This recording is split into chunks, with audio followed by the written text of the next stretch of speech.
as 'n gelowige eerlik kyk na skyn en werklikheid. Sardes was eens 'n stad van rykdom en mag, maar teen die tyd van hierdie brief het sy glorie al begin verbleik.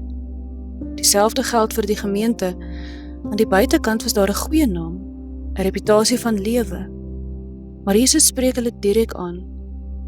Ek weet dat julle die naam het dat julle lewe, en tog is julle dood.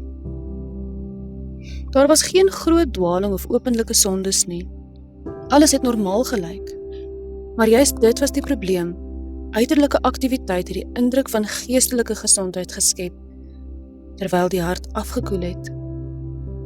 Wanneer 'n gelowige eerlik kyk na skyn en werklikheid, besef ons hoe maklik skyn 'n plek in ons geloofslewe kan aanneem. 'n Mens kan aktief wees in gemeentelewe, goeie dade doen, selfs geestelik lewendig lyk, maar innerlik verswak wees. Christus se oproep is daarom dringend. Hy sê nie alles is verlore nie, maar wat nog leef, staan op die rand van die afgrond. Die oplossing is nie meer doen nie, maar om terug te keer na wat regtig saak maak. Dink daaraan hoe jy die evangelie ontvang en daarna geluister het.